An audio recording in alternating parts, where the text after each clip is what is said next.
여러분, 사람들은요, 다 누구든지 약한 부분이 있어요. 약점이 있습니다. 사람에게는 그 자신의 약점을 감추고자 하는 심리적인 그런 기제가 있습니다. 그것을 우리는 열등감이라고 하죠.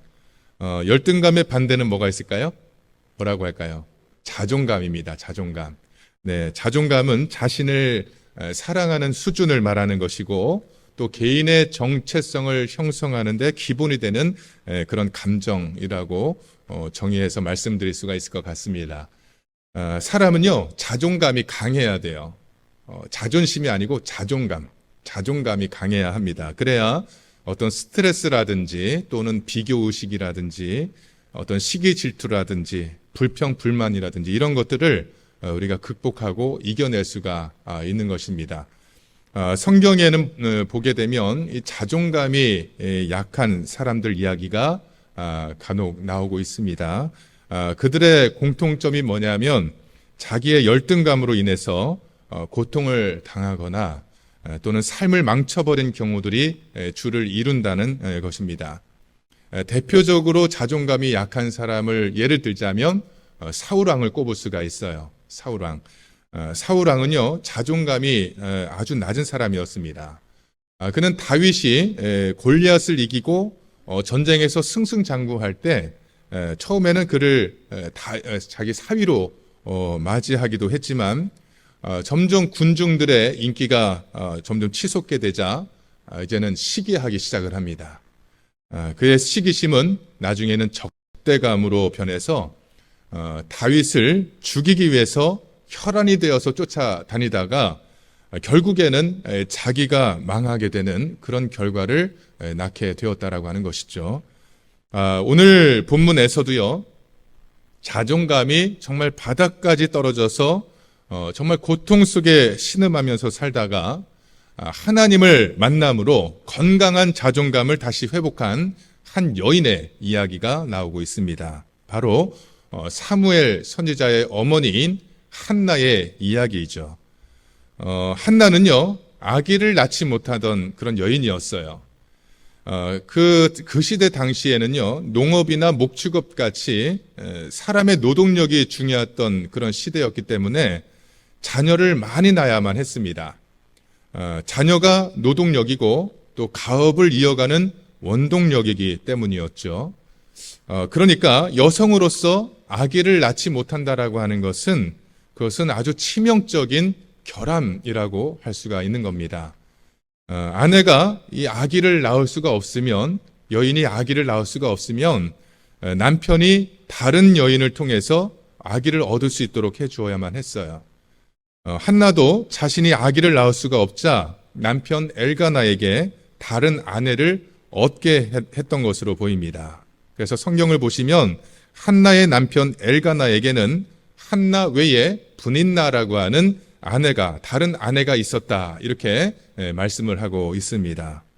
자기 라이벌인 분인나가 임신을 했을 때 한나는 그 분인나가 얼마나 부러웠겠어요. 또 그럴 때 분인나가 그런 한나를 좀 불쌍하게 여기고 조금이라도 따뜻하게 배려를 해 주었으면 좋았을 텐데, 또 분인나는 자기가 임신을 하자 한나를 아주 못살게 굽니다. 그를 업신여기고 그의 약점과 상처를 사정없이 찔러댄 것입니다. 우리에게도 약점이 있습니다. 약점의 종류와 정도가 다를 뿐이지 그 약점들은 우리 인생의 열등감으로 작용을 하게 된다라고 하는 것입니다. 그것이 심해지고 또 그것이 우리 마음에서 긍정적으로 해결이 되지 않으면 그것이 콤플렉스가 되어서 자기 자신을 끊임없이 괴롭히게 된다라고 하는 것입니다. 요즘은 약자라고 하는 표현을 많이 사용을 하죠. 사회적 약자라든지 교통 약자, 노약자, 이런 말들을 많이들 사용을 합니다. 지금은 심신에 장애가 있는 사람을 우리가 장애인이라고 부르죠. 그런데 그 전에는요, 장애자라고 불렀던 시절이 있었고요. 장애자라고 하는 이름이 없을 때는 뭐라고 불렀는지 아십니까? 제가 죄송합니다. 욕이 아닙니다. 병신이라고 불렀어요. 병신. 저희 어렸을 때만 해도 그냥 그런 표현들을 아주 자연스럽게 하던 그런 때가 있었어요. 이 말이, 사실 이 병신이라는 말이 한자어로 병에 걸린 육신이라는 뜻이기 때문에 그 자체가 틀린 말은 아니죠. 그러나 이 말을 부정적으로 사용을 하고 이 말을 욕설처럼 이렇게 사용을 하다 보니까 사람을 비하하는 그 뜻에서 사용을 하게 되니까 또 듣는 입장에서는 아주 이게 좋은 그런 기분이 아니잖아요. 그래서 우리가 점점 장애자라고 했다가 장애인이라고 하는 순화된 그런 표현을 사용하게 되는 것이죠. 제가 20년 전에 구세군에서 제일 큰 아동시설인 서울후생원에서 사무국장으로 일한 적이 있었습니다. 근데 참 그 아이들을 생각을 하면 참 눈물이 날 때가 많이 있어요. 근데 그 전에는요, 그곳을 고아원이라고 불렀습니다. 고아원으로.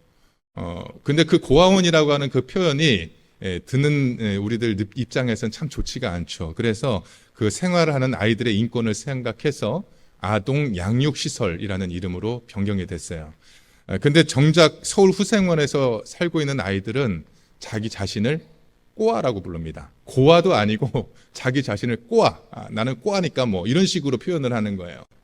참 그게 저는 마음이 아프더라고요. 아마도 그 아이들이 사회에서 느끼는 시선이라든지 그로 인하여서 받는 따가운 시선으로 인한 그런 상처를 자기 스스로를 비하하는 그런 표현을 통해서 심리적으로 방어하려고 했던 것이 아닌가 하는 그런 생각이 들어요. 그래서 더 마음이 아프더라고요. 근데 여러분, 사람은요, 누구나 다 이렇게 아픈 부분들이 있습니다. 이 시대를 사는 사람들은 누구나 그것을 드러내고 싶지 않는 그런 내밀한 문제들을 가지고 있습니다. 오늘 한나가 그랬다라고 하는 거예요. 한나의 모습이 곧 오늘 우리의 모습이 아닐까라는 그런 생각이 들었습니다. 지금 우리 안에도 이 한나가 가지고 있는 아픔, 그런 약점과 고달픔, 그리고 상처가 우리들에게 있다라고 하는 것이죠. 그래서 누가 그것을 알아볼까 봐 자기 자신을 위장하고 겉으로 드러내려고 하지 않으려고 합니다. 그런데 한나는요, 이 아픔, 이 상처, 이 고통을 잘 해결해낼 수가 있었습니다. 그리고 그의 바닥까지 떨어졌던 그 자존감, 그 상한 자존감을 다시 회복할 수가 있었습니다. 그가 그 자존감을 회복할 수 있었던 비결을 세 가지로 꼽을 수가 있는데, 이것이 오늘 우리가 본받아야 될, 그리고 우리의 마음에 새겨야 될 메시지인 것입니다. 한나가 자기의 자존감을 다시 회복할 수 있었던 그 비결이 무엇이었을까요? 첫째는 그가 예배의 자리를 지켰기 때문이라고 하는 것이에요.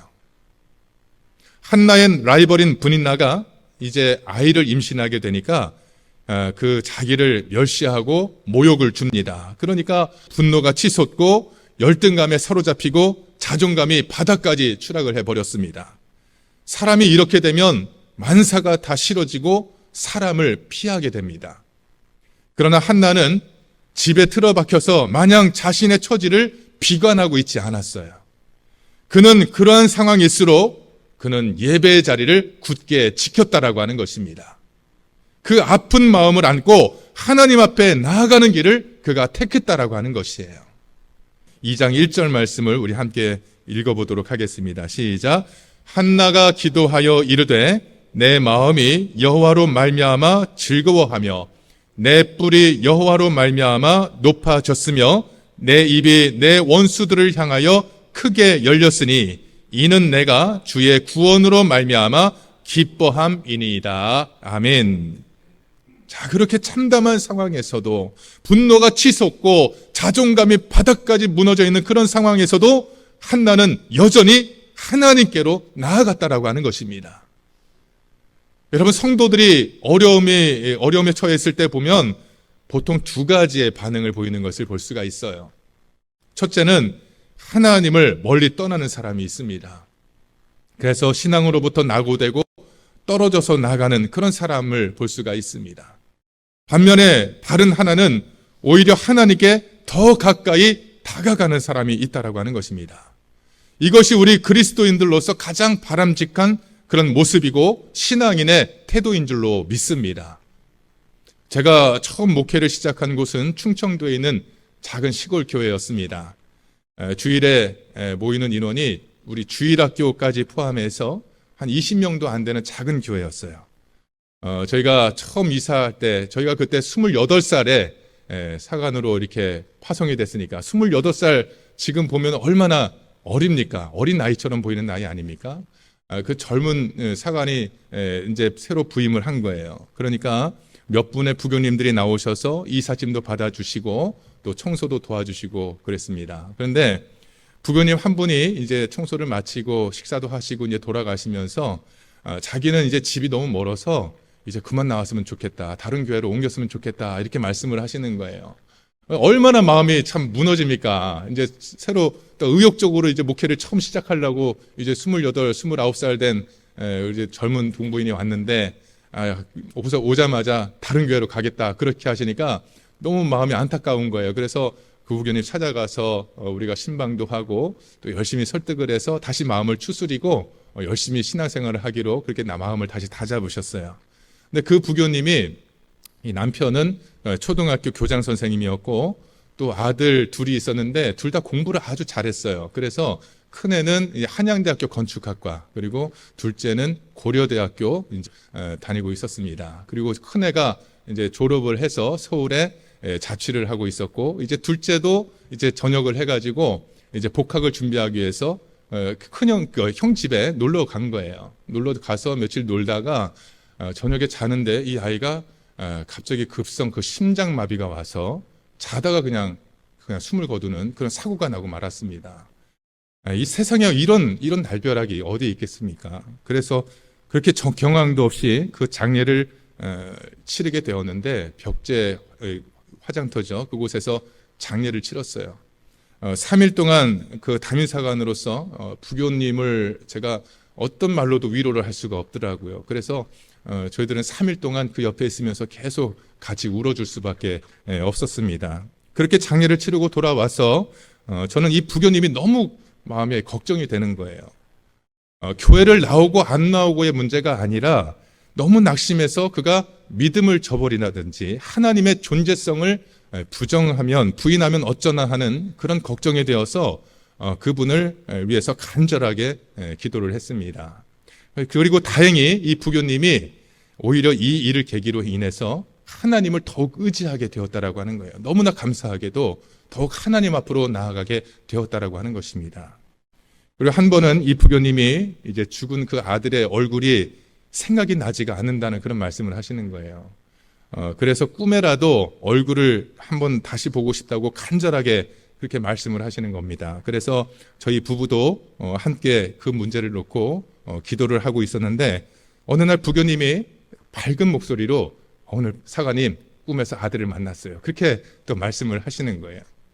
그리고 그 아들이 꿈에서 하는 말이 엄마, 나는 이곳에서 잘 지내고 있는데 엄마는 왜 그렇게 걱정이 많으세요? 라고 그렇게 위로를 해 주더라는 것입니다. 그래서 그렇게 꿈에서 아들을 만난 이후에 이 부교님은 더욱 그 믿음 위에 굳게 서게 되었고 그 모습을 보는 저도 큰 위로를 받았던 적이 있습니다. 바로 이 부교님의 경우가 바로 후자에 해당되는 것이라고 말씀드릴 수가 있어요. 그분은 고난이 찾아왔을 때 오히려 하나님께로 다가가는 길을 선택을 했습니다. 그리고 믿음으로 자신의 고통을 씻어내고 회복될 수가 있었다라고 하는 것이에요. 오늘 말씀에서 이 한나도요, 가장 어려울 때 그는 포기하지 않았습니다. 우울증에 빠져서 그냥 마냥 집안에 틀어박혀 있지도 않았다라고 하는 것이에요. 오히려 그는 하나님께로 더 다가가는 길을 선택을 했습니다. 예배의 자리를 굳게 지켰다라고 하는 것이에요. 한나에게 하나님은 안전한 기지였고 산성이었던 것입니다. 그래서 한나는 여호와로 인해서 기쁘다고 그는 고백을 하고 있는 것입니다. 그것이 한나가 자존감을 회복하고 다시 승리하게 된 비결이라고 하는 것입니다. 자, 두 번째로 자신의 열등감을 하나님 앞에 모두 토해냈기 때문에 그래서 한나는 자기의 자존감을 다시 회복할 수가 있었다라고 하는 것이에요. 오늘 말씀 이후에 보시게 되면 하나님은 우리를 살리기도 하시고 죽이기도 하시는 분입니다. 하나님은 우리를 가난하게도 하시고 부하게도 하시는 분입니다. 한나는 매일 하나님 앞에 나아가서 자신의 그 상한 심령을 솔직하게 고백을 했습니다. 한나는 자신의 상한 마음을 사람에게 쏟지 않았다라고 하는 것이에요. 그 남편에게 자신의 원통함을 쏟아내지도 않았다라고 하는 것입니다. 여러분, 한나의 입장에서 한번 생각을 해보십시오. 이 남편이 엘가나가 얼마나 야속하게 보였겠어요. 매일 그 분인나의 방에 들락거리면서 그 아기와 희희낙락하고 있는 그 엘가나의 모습이 얼마나 얄밉게 보이고 얼마나 속상했겠습니까? 그 모습 볼 때마다. 그러나 한나는 오직 하나님께만 나아가서 자신의 마음을 토해냈다라고 하는 것입니다. 이처럼 한나는 참 지혜로운 여인이었다라는 것을 알 수가 있는 것이죠. 보통 사람이라고 한다면 이런 상황일 때 어떻게 되겠어요? 그러니까 사내 중내 하면서 난리가 나지 않았겠습니까? 그러나 한나는 그러지 않았다라고 하는 거예요. 그는 하나님께 나아가서 자신의 원통함과 마음의 상처를 토해냈다라고 하는 것입니다. 한나가 의지했던 하나님, 한나가 자신의 열등감과 그 고통을 토해낸 하나님이 바로 우리가 믿는 하나님이신 줄 믿으시기 바랍니다. 우리에게 하나님이 계신 것, 그것이 우리에게는 가장 큰 은혜이고 우리에게 주어진 가장 큰 복이고 또 기쁨인 것을 믿으시기를 주의 이름으로 축복합니다. 자, 세 번째, 한나는 미래에 대한 확신이 있었기 때문에 그의 자존감을 회복할 수가 있었다라고 하는 것입니다. 한나는 미래에 하나님이 어떻게 섭리하실지 굳게 믿고 있었습니다. 그래서 자존감을 유지하고 자신의 품위를 잃지 않았다라고 하는 것이에요. 한나는 성전에서 기도하는 일로 마음의 위로를 받았습니다. 그리고 장차 하나님이 나에게 위로를 주시고 반드시 응답해 주실 것을 그는 결코 의심하지 않았다라고 하는 것입니다. 2장 10절의 말씀 우리 함께 읽어보시겠습니다. 2장 10절입니다. 시작. 여호와를 대적하는 자는 산산이 깨어질 것이라 하늘에서 우레로 그들을 치시리로다. 여호와께서 땅끝까지 심판을 내리시고 자기 왕에게 힘을 주시며 자기의 기름 부음을 받은 자의 뿔을 높이시리로다 하니라. 아멘. 자, 이 말씀이 무슨 말씀일까요? 하나님이 반드시 자신에게 기름을 채우실 때가 올 것이다라고 하는 그 기대를 그가 고백을 하고 있는 것입니다. 그리스도인들은 바로 이런 믿음과 신앙의 자세가 필요한 것입니다.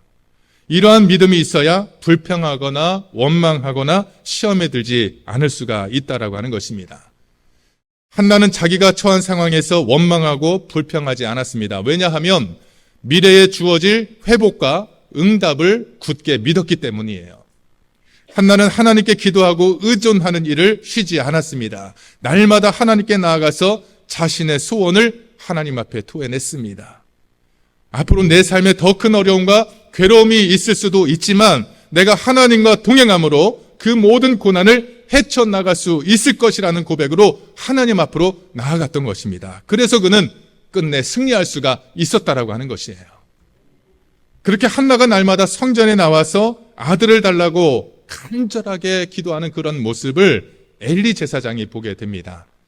근데 가만히 보니까요, 이 엘리 제사장이 가만히 보니까 그가 기도를 얼마나 간절하게 하는지 얼굴은 뻘겋게 달아올랐는데, 그리고 입술을 움직이기는 하는데 음성이 들리지가 않는 거예요. 그래서 이 엘리 제사장이 한나가 술에 취한 것이라고 오해를 합니다. 그래서 술을 끊으라고 그렇게 야단을 치죠.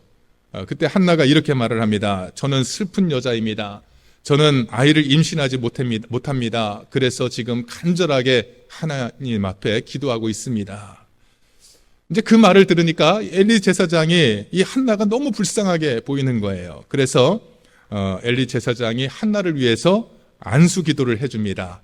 그리고 그 다음 해에 정말로 한나에게 아기가 생겼어요. 그래서 아들을 낳았는데 그 아들이 누굽니까? 바로 사무엘이에요. 사무엘 선지자를 낳게 되었다고 하는 것이죠. 아기가 생기지 않아서 서러워했던 한나에게 아들이 생겼어요. 그 순간 한나는 잃어버렸던 그 자존감이 회복이 되었고 상한 마음이 다시 회복이 되었다라고 하는 것입니다. 하나님이 한나의 자존감을 다시 회복시켜 주신 것이고 그의 상한 마음을 치유해 주신 것입니다. 여러분은 지금 어떤 기도의 제목을 가지고 계십니까? 여러분은 지금 어떤 어려움과 어떤 고난의 터널을 지나고 계십니까? 그것을 어떻게 치유하고 어떻게 회복해야 될까요? 오늘 한나의 모습을 참고하시기를 바랍니다. 한나는 예배를 통해서 잃어버린 자존감을 회복했고 사람이 아니라 하나님으로부터 상한 마음을 치유받았다라고 하는 것입니다.